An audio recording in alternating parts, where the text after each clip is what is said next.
panel is independent directors and CROs managing conflicts in multi-debtor Chapter 11 mega cases.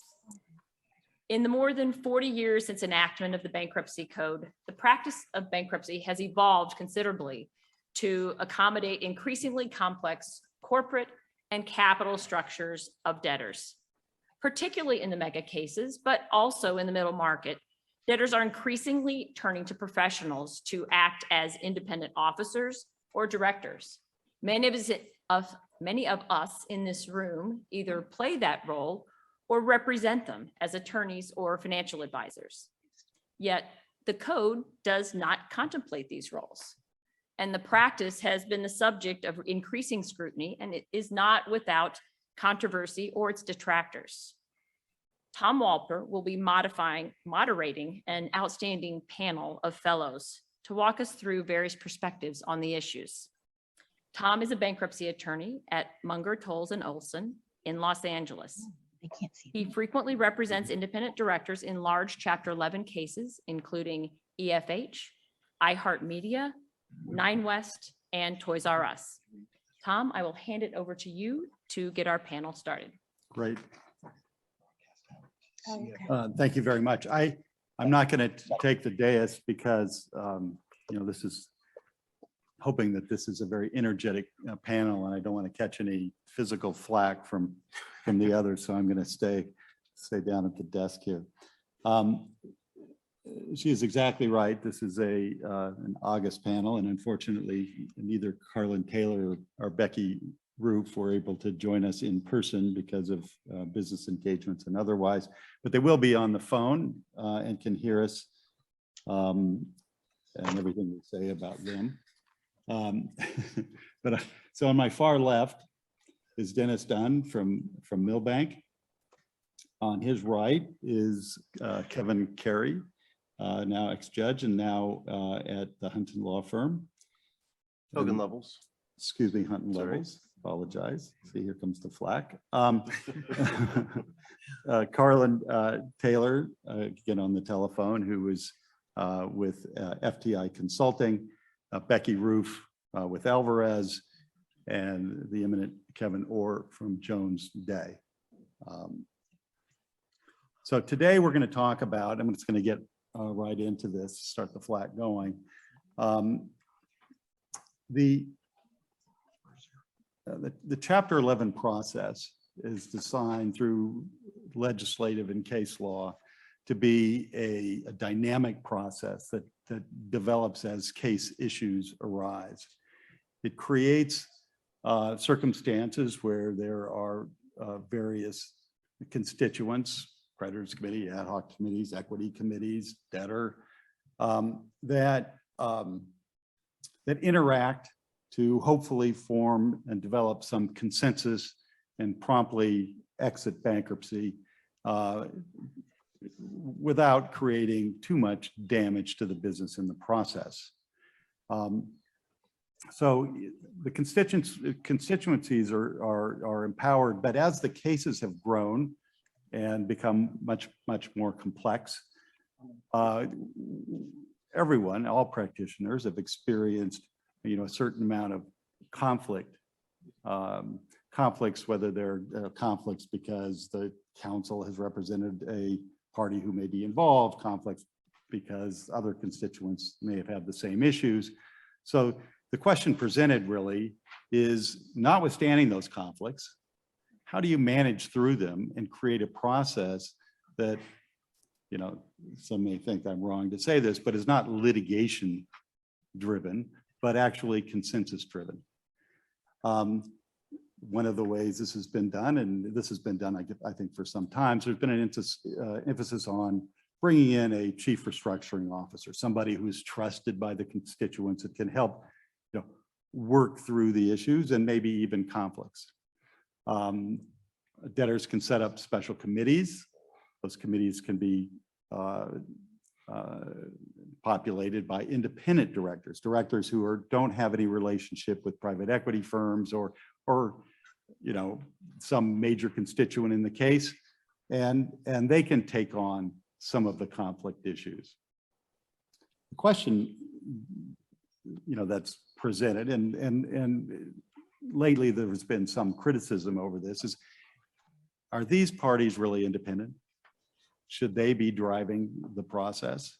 Are there issues there? If I sort of step back and look at this, in my career, we have attacked members of creditors' committees. We've attacked committees themselves who are driven sometimes by members that are not only interested in the interests of the company, attack independent directors, attack CROs, but that is a dynamic process. Well, in an 11, no one is insulated from attack, including the judge, Tom. Well, in my mind, of course, judges are beyond reproach. So that's exactly correct. If the parties believe that there are some issues or otherwise, a judge is present certainly in bankruptcy, and the judge can help sort those out.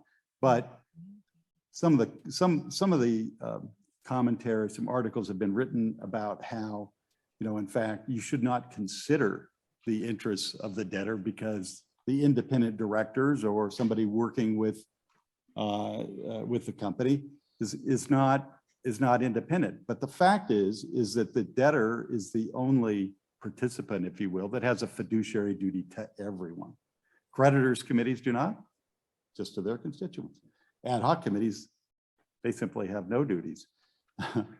But the debtor has a duty to bring the case along, to deal with issues such as this. And it's certainly my personal view that the judge assigned to the case can be the referee. So we have put together materials that had a number of questions because that's what we thought were the best way to attack these issues might be. And so I'm going to turn to my good friend Kevin here, and he's going to talk about what's a very simple question of what's an independent director. Thank you, Tom. It is and it isn't a simple question. In the canonical corporate law, independent director has many definitions in a number of cases, but in our Bible, if you will, the bankruptcy code, it's not a defined term in 101. So we look for concepts of what an independent director could be. And if you look in other analogs, for instance, in corporate law, it is reported that almost 72% of Standard & Poor 500 companies are either composed of or at least have multiple independent directors. 66% of all boards, supposedly in the United States, have independent directors. So it's quite a common practice in solvent corporations, but in insolvency, in our business line, the general principle is that there's a person, an individual, that has no material, personal, financial relationship with the entity and corporation, and in the conjunctive, cannot be an officer or an employee of the entity or corporation. But can that person have a professional relationship? Very good question, because thank you, Judge, because I was going to point to, while we don't have a definition, we have an analog, of course, in 101.14, a disinterested person. 3 components for a disinterested person: can't be a creditor, equity holder, insider. And to your point, Judge, within the prior 2 years, that person before the petition date can't be a director, officer, employee. 2 years and a day they can, but prior 2 years they can't by definition.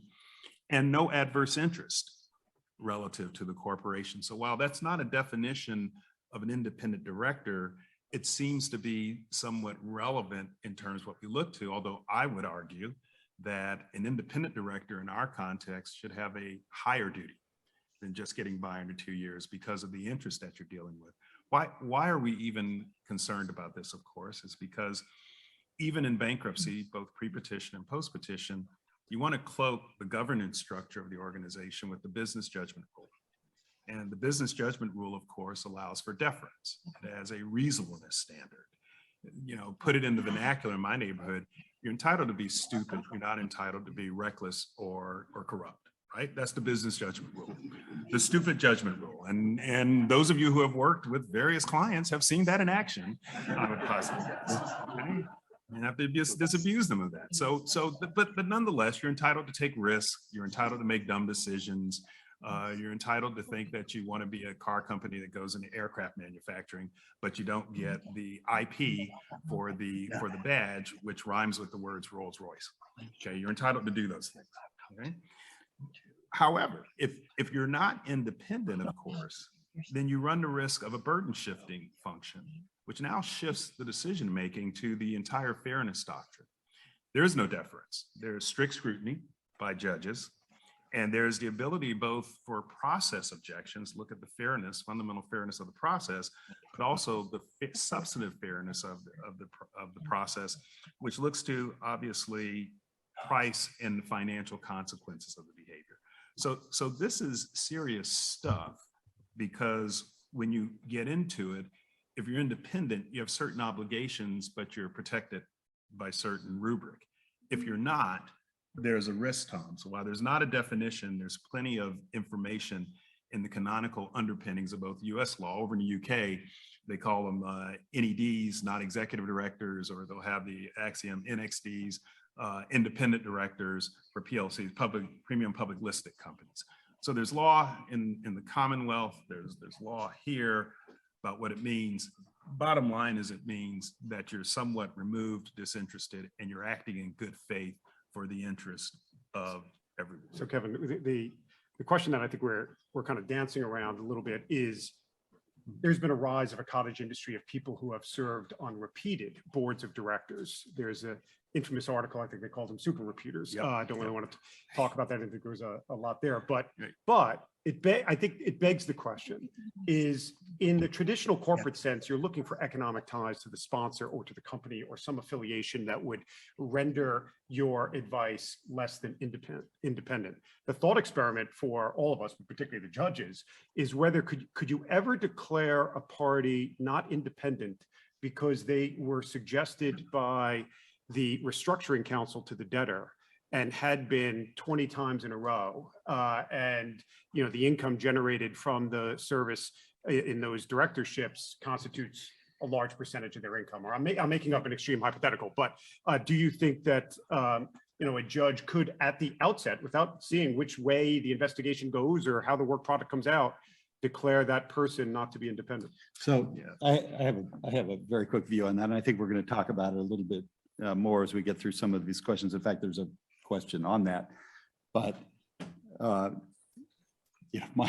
my view is the proof is in the pudding. There is a process, certainly in Chapter 11, where a committee could attack the independence of the independent director, and that could certainly be tested.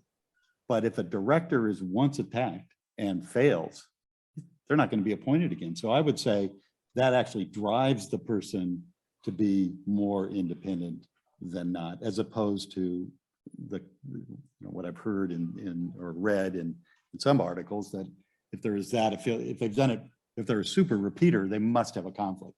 Right. Well, now to Dennis's question, I was speaking in the normative in an ideal state, but I'll get down in the gutter. With everybody else. Wait, Okay. why'd you look at me? I didn't mean to say You did look at me when you said that. Where's the but- mirror? I look at myself, okay, to make that look, the reality is that, to your point, Tom, and also yours, Dennis, the so-called super repeaters, and I don't want to belabel the article because I think it was not helpful in a number of different ways. So-called super repeaters would normatively have an obligation to be independent. But the reality is, depending upon where you file in a venue, there are certain venues that are highly receptive to debtors and may not have these inquiries about the independence, or may not be as troubled, provided particularly where you're working along with a consensual plan and there aren't any objections. It doesn't take a ruling by the court like you had in Neiman Marcus, where the court was just offended with the unpreparedness of the so-called director, really targeted at the lawyer. You brought this person before me and you did not prepare them for this inquiry or for their testimony.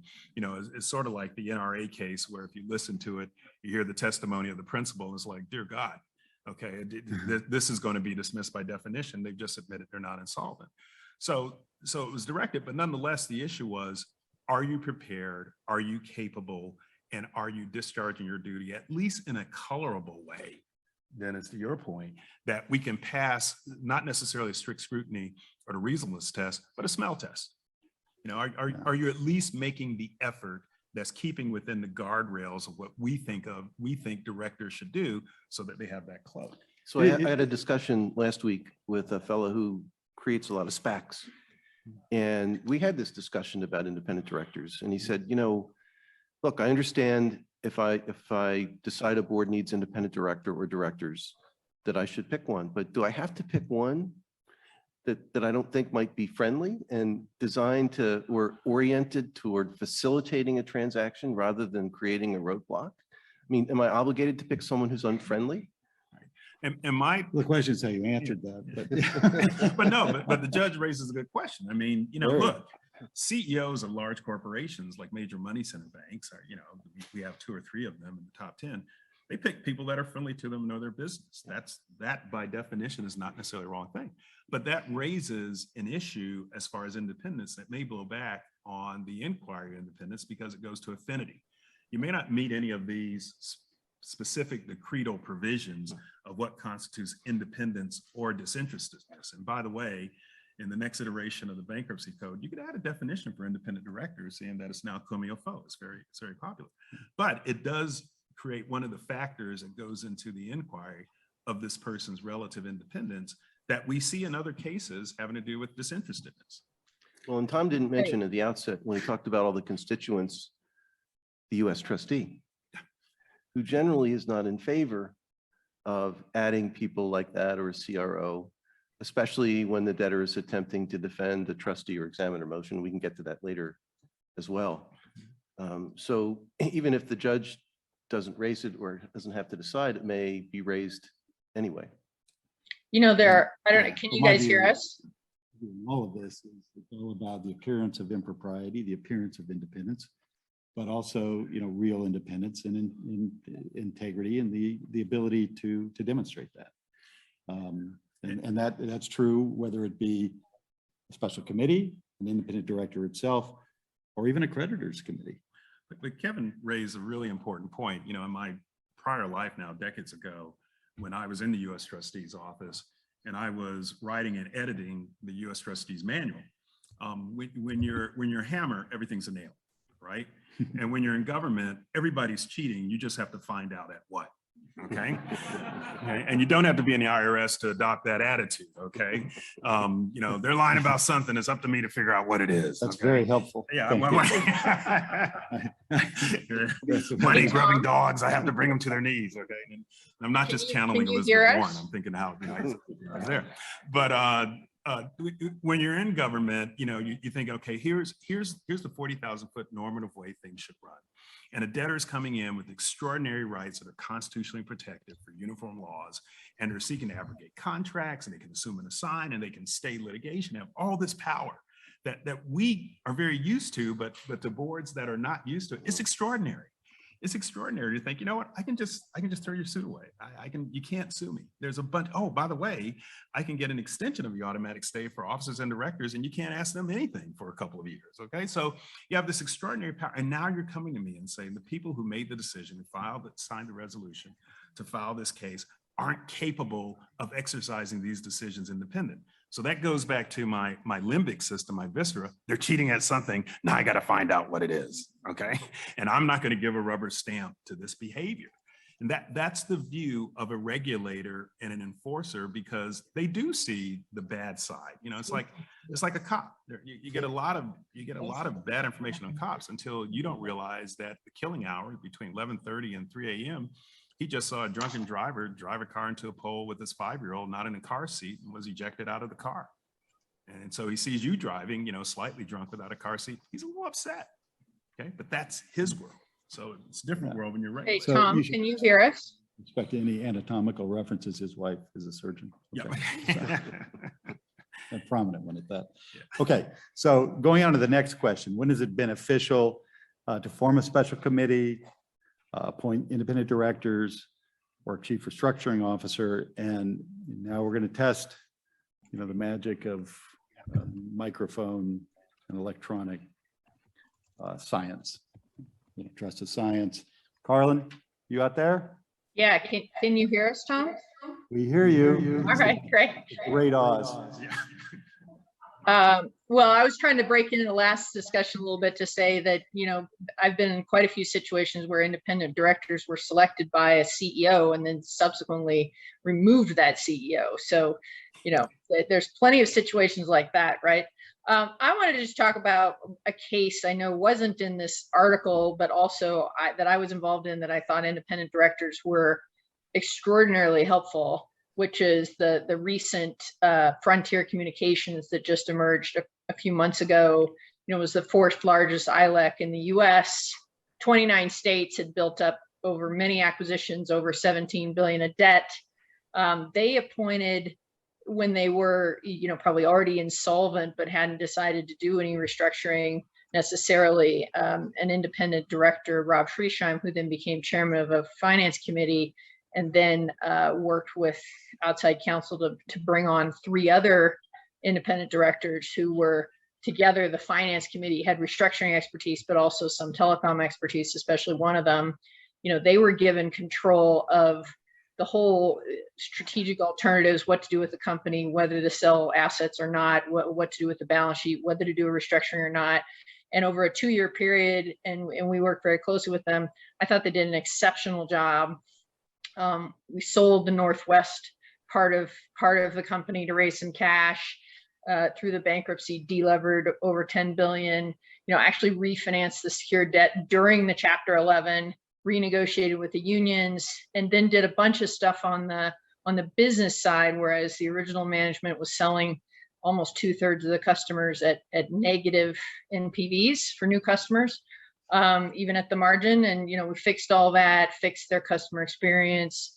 They did a lot of things to reduce costs and all that during the bankruptcy to fix the operations, not just the balance sheet. And I think the finance committee did a great job at that. Something unique happened in that case. The RSA actually said that the creditors who were going to have the majority of the equity after emergence got 2 observers on the finance committee for the duration of the case, which was quite unique. And I don't know if that's been done in another case or not, but I'd never seen it before. Was quite effective. Those folks then became board members post-emergence, and the company now has a very good market cap. There's been a lot of debate about independent directors, but I didn't think there's been enough discussion about all the cases where, including some really big ones, where they've been extremely useful. And we thought in working with them that it was a great group of folks. I'm gonna wait to see if you turn it. There you go. Thanks, Carl. And that really goes to the fact that this is really a dynamic process. It seems like nothing is black and white, and that was a situation where you kind of slightly empowered other parties to participate in the process, and that led to a resolution. Sometimes that's not necessary. Sometimes there are hybrids of that are more intrusive on the debtor side, but it gets a deal done, and it is about getting a deal done. Yeah, Tom, if I could just say something that Carlyn, that just jumped out at me. It's 2 points. One is creativity in appointing 2 members who would otherwise be adversaries pursuant to the RSA as being observers, so they're watching the continuum of what's going on. The second thing is good faith and working together in a consensus. I believe, Carlyn, if I'm not wrong, that one of the observers went on to become chairman of the board of the company, which is now resolved and moving forward. Okay, that's the good faith, collegial, normative, the way things are supposed to work, which we can all be proud of, and Carlyn certainly having a front row seat. A lot of times you don't necessarily have that kind of behavior, that kind of conduct, but that is a helpful tale of what can happen if people set aside their propensities and look at the best interests of the corporation, the creditor cohort, and emergence. And Kevin, in that, there's really, it's in the category of no good deed goes unpunished. And we were talking about in the prep session, Cengage, where, and I think this underscores the point, Tom, you were making about you just got to let it play out and see whether the actions prove whatever these conspiracy theories are or not. In Cengage, and just to back up, that was a company that manufactured textbooks for high school students and college students, and they were bought at the peak of the LBO wave pre-Great Recession for way too much, as it turns out, and they immediately went into financial turmoil. And then they were trying to struggle to migrate to digital online course materials. And by 2013, they were in Chapter 11 in Brooklyn. We represented the 1Ls, by the way. We were above the fray on this one. But at the time of the filing, Apax, who was the private equity sponsor, owner of the equity, disclosed that in the months prior to the filing, they had purchased a substantial amount of the company's debt. The second lien holders cried foul, as did everybody junior to them. And remember, in fairness to them, this was 2013, and I think every debt holder had visions of Apollo's machinations and Caesars dancing in their head at that time, because it was going on at the same time. So the company brings in Rick Feintuck as an independent director. He's a fellow, many of you know him. He had spent decades at Wachtell as a restructuring partner, really kind of impeccable reputation and unparalleled experience. And he was charged with reviewing the propriety of the Apax purchases to see whether they could be equitably subordinated. Was there a breach of fiduciary duty, usurpation of corporate opportunity, all the usual stuff you would look at. He hired his own firm, conducted the investigation, and found there was no actionable claim, and he was right. However, that did not stop the junior creditors from hurling obloquy and trying to besmirch his reputation from the beginning of the case on, with all sorts of unproven and sinister motivations and conspiracies hurled at him. He was accused of being the cat's paw for Apax. This was simply a way to whitewash something that was clearly going to be the cornerstone of a plan, all of which turned out not to be true, by the way. And none of the allegations stuck, nor was there any facts uncovered to prove them. But I remember at the end of the case, Rick took me aside and said the depositions and reading those pleadings about his conduct was the most unpleasant aspect of his career. And there was, and it's people come out swinging and check the facts later. And we'll talk about how some of the other judges have dealt with that in similar situations. But it goes to the fact that I think some of the junior creditors don't recognize the fact that we have a system, unlike other countries' regimes, where we don't have a monitor in place from the commencement of the case. We don't have an administrator. The board is still in possession, and they will follow corporate strictures and precedent for how to deal with conflicts. And that includes appointing independents. And Tom, it's Becky. Can you hear me? That sort of underscores that, well, it's a very adversarial process, certainly Chapter 11. But, at the end of the day, some of that, the adversarial techniques can actually bring about a more, a quicker resolution because everything is on the table and people can see, what should be the next steps. Is that Becky? It was Tom. Are you out there? Can you hear me? Tom, can you hear me? I can.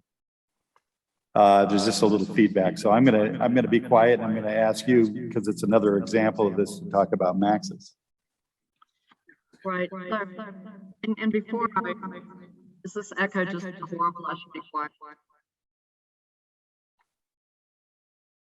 So before I talk about Max, I just wanted to make a comment about those and that role can contribute to the process, particularly when you have management and a board that is not particularly familiar with the restructuring process. And by the addition of the CRO or the independent directors, where you can educate from the inside, you can increase the speed and independence of the decision-making process. Is this just echoing?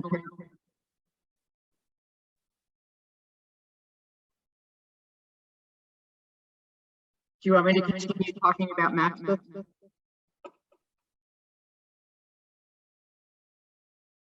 We're struggling to hear over the echo. Yeah, that's what I'm afraid of. Yeah. So let me I can just take a minute on it because I think Please. it's a very interesting case. I'm sorry about the connection. I'm sure it's my personal fault. I don't know. There's a lot of buttons up here.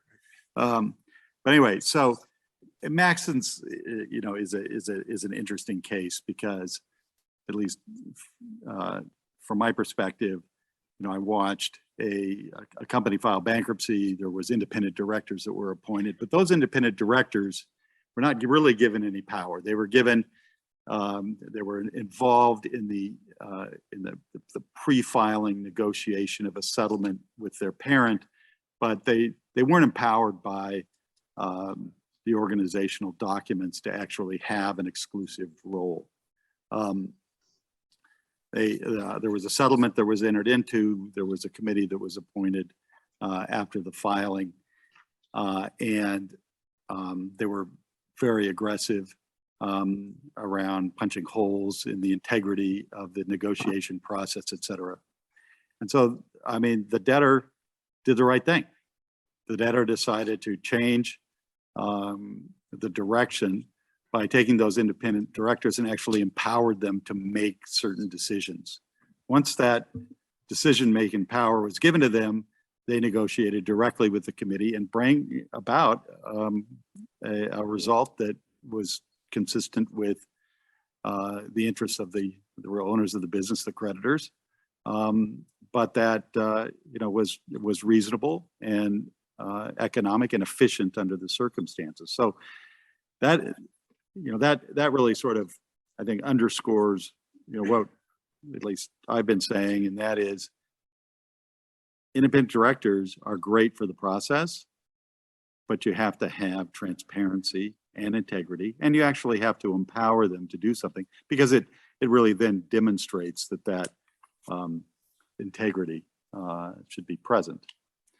What I'd like to do now is to go on to the next question. And that is for Kevin. Can the existence of an independent director or CRO supplant the need for a trustee or examiner? Well, the short answer is yes.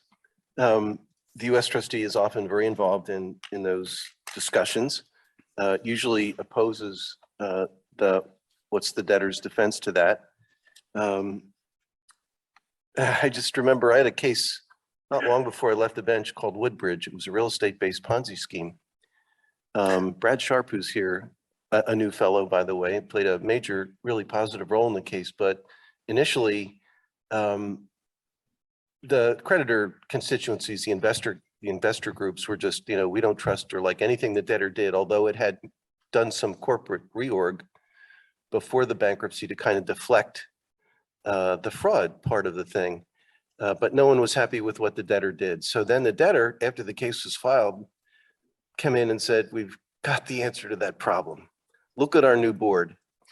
It's 2 retired bankruptcy judges, Bob Gerber and Jim Peck, and Jan Baker.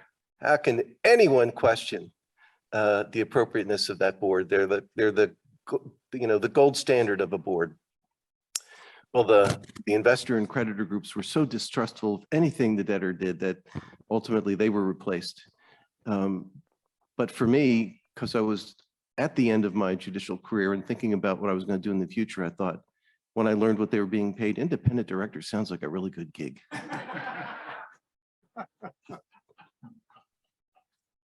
And that's all I got. Well, I would also say that, when the U.S. trustee does not object to the appointment of an independent director, there may be expectations about what their duties are going to be. If there are allegations, not just suspicions, but credible allegations of wrongdoing, then presumably the role of an independent director is to follow up on some of those allegations, to resolve them one way or the other. Maybe not a full-fledged examiner's report or an investigation, but in some fashion to quiet the expectations of the creditor group. If you borrow from the orthodox corporate model, you get your periodic reporting, 10Qs, 10Ks, supplementals, and all that kind of stuff, which can roil the markets. And typically someone has to go out on an earnings call or an investor's call and settle folks down and give them some transparency as what's going on. Where on our side of the business, side of the farm, part of that I would presume would be the independent director, either say yay or nay, but at least provide some transparency, some light, disinfect it, whatever adjective you want to use, to the issue so that you can get back to the business of trying to restructure this organization and or conduct a sale or whatever else you're doing and not be distracted. Well, and with respect to a lot of those issues, I mean, we've all seen it before. You have a committee that is formed and there are members of that committee that may have multiple axes to grind. And you know, may have, as a member may have its own interest in settling never under any circumstance, because that's not consistent with their institutional focus. You have to have some form of a foil for that.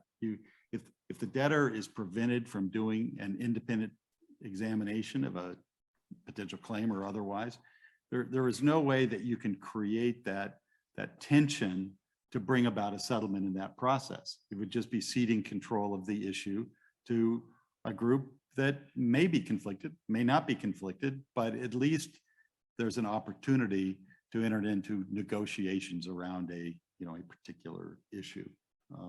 And as I said at the outset, the debtor is the party that has fiduciary duties to everyone, and that's significantly different than most other constituencies. So, examiners,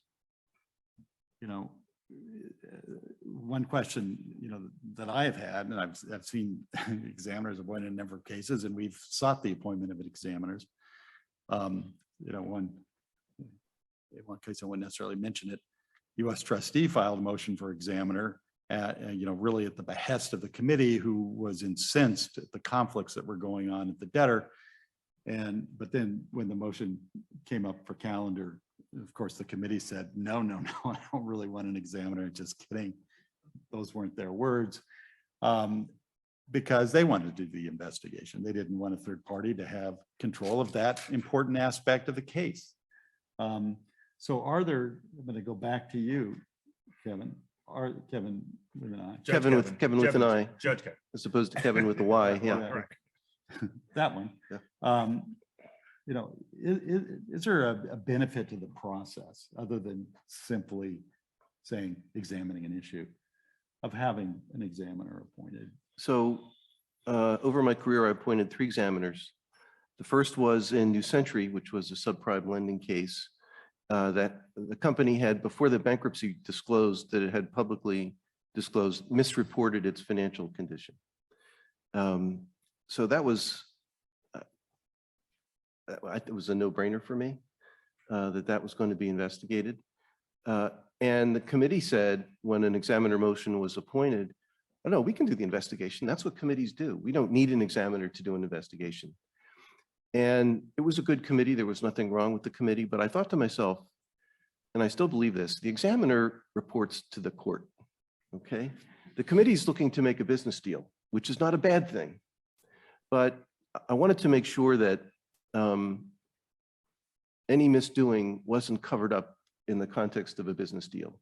And I had no particular reason to suspect that. I just wanted to be certain. And there had been such a public discussion of the company's finances months before the bankruptcy was filed. In fact, most of the state's attorneys general had prohibited them from any further lending, and they'd agreed voluntarily to mostly to that situation. And as it turns out, cost was a big issue. The examiner gave a report, which was a wonderful exposition of the subprime lending industry, cost a fortune, and the committee was very unhappy about that. I appointed an examiner in Tribune, which involved a 2-step multi-billion-dollar LBO. Great concern around whether even the first part of the transaction should have happened as a result of the company's condition. Ken Klee was the examiner in that case, produced a wonderful report. I actually hoped he might kind of serve as a mediator among the warring parties, and there are lots of hedge funds involved. But what it turns out was there was something in the report that everyone could point to in support of their respective positions. And the parties did agree to let the report be evidence at the confirmation hearing, which was actually helpful to me. And the third was one not long before I left the bench of a jewelry company based in India, in which the owners had been accused of defrauding the second largest bank in India of millions of dollars. There was a related proceeding going on in the Southern District of New York, and I appointed an examiner there. And they all had some use, although in the third case, the examiner didn't actually file a report before the 363 sale came up for hearing. So I looked at the examiner who was in the courtroom. I said, okay, is there anything in your investigation that should tell me that I shouldn't approve this sale? He said, no, Your Honor. So I signed the order. And I hadn't heard anything since then, so I think it was okay. So, you know, look, the examiners have their use. Cost is an issue. Committees work best if they can do it cooperatively with the examiner. They can help each other. So at least I found them useful. But, you know, in the 18 years I was on the bench, I only appointed 3. No, so, you know, as of late, there've been appointments, but some of those appointments have been heavily restricted. You know, and simplified, for instance, in Purdue. And Well, okay, so I don't know. I guess Purdue drove poor Bob Drain off the bench since he's now announced his retirement. Look, so there was an independent board of which he was highly complimentary. At the 11th hour, someone filed an examiner motion, and I didn't listen to that part of the hearing, but I can imagine were I there, I would have heard him sigh and say, just, is there really, do we need this one more thing? And because the case had such a high public profile, and I'm not spoken with Bob about this, he must have figured, okay, let's just do one more round. And it was a very limited, short-term examiner situation. Nothing was uncovered. And then the case finished up. And you know, what was important and probably an important, you know, cherry on top element was that it was just having transparency, making sure the outside world was satisfied that it was truly independent. And that's what it took. And it didn't delay things much.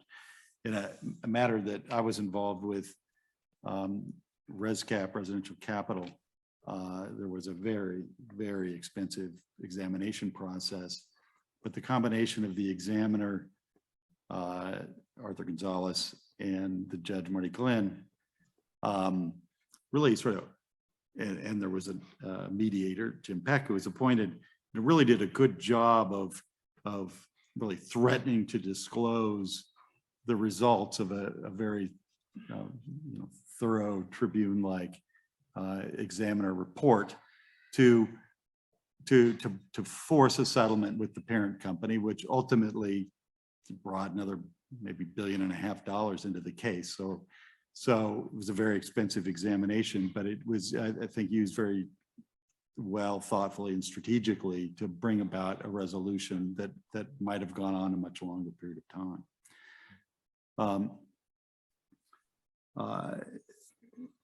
So we've talked a couple times about how independent directors have been criticized in bankruptcy cases, and I'm going to turn it over to Mr. Dunne to talk a little bit about that.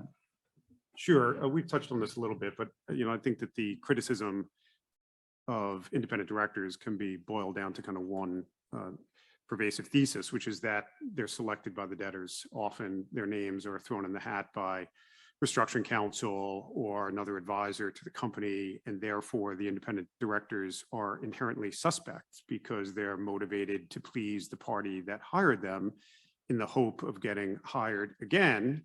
And consequently, as a result of that motivation, they're going to end up not doing the right thing by creditors.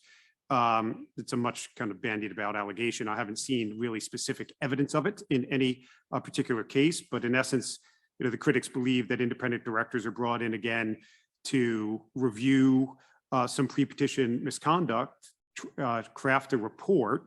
That report, if it's exculpatory, which the critics believe it will almost always be, will be used to justify settlements with insiders on the cheap. And here's an important, I mean, here's where you have to really separate the, you know, the kind of signal from the noise. In every case, or I shouldn't say every case, I think it's every case I'm involved in any event, but there are just kind of disgruntled, extremely unhappy junior creditors. And I don't doubt that those creditors firmly believe their legal positions. But such conviction isn't probative of, doesn't demonstrate that any outcome other than the one that they fervently believe must have been tainted by a corrupt process. But that is in essence what happens when you have partisans that are seeking, these allegations and besmirching the independent directors. I'm going to talk now about one case that's known for something else, which is Neiman, because Neiman involves some interesting independent director developments. Neiman Marcus is an example where there are a couple of independent directors who were brought in to deal with a fraudulent transfer claim. It's now mostly remembered for a member of the official creditors committee committing a bankruptcy crime during his tenure on the committee. That's all I'm going to say about that. I don't want to talk about that aspect of the case at all. But at the heart of the dispute at Neiman was a contention by creditors that the pre-petition movement of the My Teresa business from the Neiman Marcus side of the house to a sister corporation was a fraudulent transfer. Prior to the bankruptcy, there was a lot of litigation that was brought. Many creditors settled their claims. Some did not.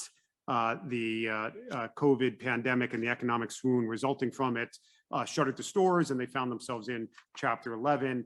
A few independent directors were appointed to investigate those claims and potentially settle it.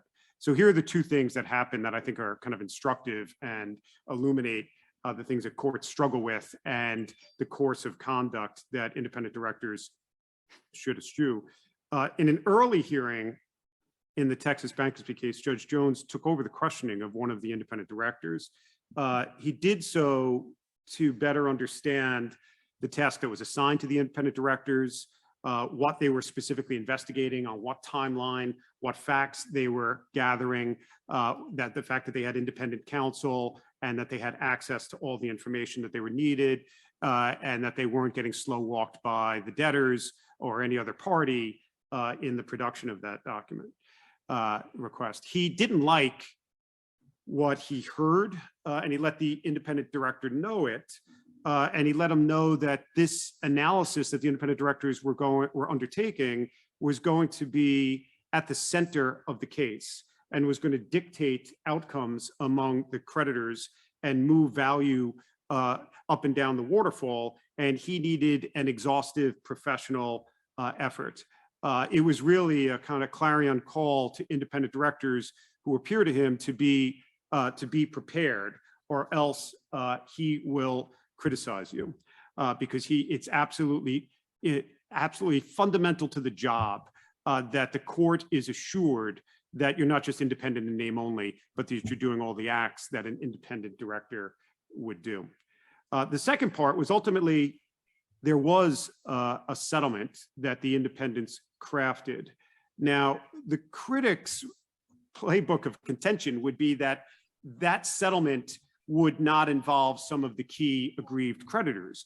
That's not what the independent directors did in Neiman Marcus. They worked closely with the unsecured creditors committee, and there were plaintiffs that were involved in the pre-petition litigation who were sitting on that committee, and they very much had a strong position as to the merits of the fraudulent transfer claims. And the independent directors, in essence, brokered a deal with the unsecured creditors committee to get a settlement that had broad buy-in. And again, you never hear that part of the playbook when the critics at the outset of the case are saying, well, they're just being brought in to kind of gin up a paper that can be used to whitewash claims and jam a settlement on objecting creditors. So well, it's about minimizing litigation risk, really, that exercise, I think, in large part. And if you haven't read it, read the book Caesar's Palace Coup. It's out recently. You probably will know most of the players, but it describes many of the pre-petition transfers that occurred and the use of independent directors to bless them on both sides of the transfer. Fascinating read, easy read, highly recommend it. One of the things that are ignored in this process, and having somebody like a CRO or independent directors involved prior to a bankruptcy case being filed, is that if the directors are taking their job seriously. And if they have independent legal and financial advice, they're doing proper, appropriate due diligence. They're creating a data room filled with all the documents relating to the transaction or otherwise. So then there's a bankruptcy case that's filed. And then they share that information with the creditors committee or other parties, so that, to me, then the committee is off to a great start and can move through the process more quickly than it otherwise could if that wasn't there prepared for them, which is generally of great benefit to the company, because it'll join the issues and negotiations will occur. It's not that they're going to be limited to the documents alike that are assembled. They're free to ask for other documents, but it is a head start, which is a good thing, and it can be economic. We're kind of running to the end here. You want to talk about Sanchez, Dennis? I was actually going to talk about the fact that I read the can talk book about Judge any you Carey just mentioned on the plane here, and it's so good to be on a plane again. I can actually have free time to read a book occasionally as compared to last year. But if you do read the book, it'll be clear to you who spoke with the authors and who did not speak with the authors of that book. I'll leave you with that. Why are you looking at me?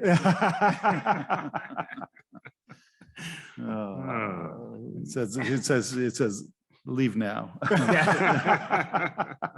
It's a fun read, by the way. It is a fun read. You want to take a minute on that, or? On Sanchez, sure. Yeah. Great. Sanchez was a case where there was Sanchez Energy is owned by the Sanchez family. There was a number of pre-petition transactions and transfers involving the family. When they filed, the question was, were they legally proper or not?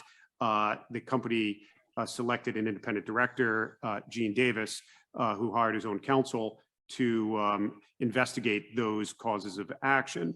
When the motion to retain his law firm was being heard, it received objections from an ad hoc bondholder committee saying that Ropes and Gray shouldn't be retained because their client, Gene Davis, is an independent, and he's not independent because the law firm representing Sanchez had hired Gene Davis on X many number of other similar independent director gigs, and therefore he was beholden to them and couldn't actually be independent.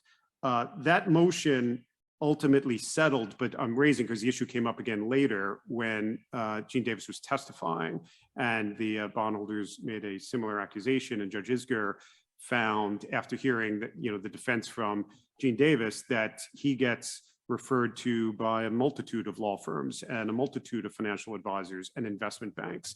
And it's not just one law firm. And he made the point that Tom did. If he didn't show his independence to the courts, and he testified scores of times in different cases, his reputation would be such that he wouldn't get hired. Judge Isger found in a kind of colorful quote that he may not be a likable guy, but he was definitely independent. He's not a member of the college. So we're going to go with the last words here, I think, because we're right there on the time. And that is, there's been this criticism that we've talked about, but I believe that it potentially is an indictment of the entire bankruptcy process. If we can't all have transparency, integrity, and be able to demonstrate that, sort of shame on us, that hurts the system. The answer here is for independent directors, CROs, committees, in the case of Neiman, to be able to, and by the way, that was handled just right in Neiman by the law firm that represents the committee. Shame on us. If this can be answered with the ability to empower directors, do the right work, and be independent. And I think it is beneficial to the process. Let me go, Tom. I think in listening to the panel, I come away with several points, which is when we're talking about independent directors, there's such a concept as true independence, a discharge of your fiduciary duty in a way and in a manner that represents the profession, but also the interest of the governance structure of a corporation in a good way. Second lesson, listening to Dennis talk, of course, is be prepared to be put to your paces, whether it's an independent director or an examiner. In Neiman, the judge said, fine, I'll grant the motion. You have 3 weeks to write the report, to do your investigation, and 1 week to write your report, and the movement withdrew their motion. This What is do the you, examiner. the examiner, Yeah. examiner motion. What are you telling the jurist? At least take a stab. I would suspect that most reasonable jurists, and maybe I'm wrong, Kevin, but if you're making progress in some fashion or another, they might give you some additional time if you're substantiating some of the claims. But if you call uncle and remove yourself, then it substantiates belief that maybe that wasn't the best way to proceed. And to Dennis's point, you don't have to be liked to be independent. Do your job. You're probably not. You're probably not going to be liked to be independent. Do your job. Look, from a judge's standpoint, one of the things I was concerned about is when disputes like this arise about someone's independence, are we talking about a litigation tactic here, or is the concern real? Sometimes it's difficult for the court to find out. It's like a motion to dismiss, to disqualify opposing counsel, maybe on the eve of confirmation, which I had. There was a case in which I decided not to appoint an examiner because it was at the end of the case. And anything that was investigated, believe me, there were so many active, well-represented parties that had been investigated. And despite what the code says, I refused to appoint an examiner, which has subjected me to some academic criticism, but I thought it was the right thing to do. I guess my point is that judges don't do their own discovery. They don't have a way of investigating facts or raising issues. They rely on the parties to bring them to the court. So although it's enormously frustrating, I know, to others in an 11, when there's one party who's just relentlessly opposed to everything, sometimes that's the only way a judge can find out if in fact there's something wrong. Yeah, I can't imagine if I was a judge, I'd want to kind of go down the rabbit hole early in the case of taking evidence as to how many times did a particular person get referred to an independent director job by a particular law firm, how much economics flowed from that as a percentage of overall income. I think I'd more likely adopt the tack that Judge Jones did, which is he wanted to get out early with the independent director to see what they were doing and to see that if early on they were doing everything that would be required in what could be a monumental task with a lot of time pressure and with a lot of advisors, and I'd want to assure myself that that was happening. So Carlyn and Becky, this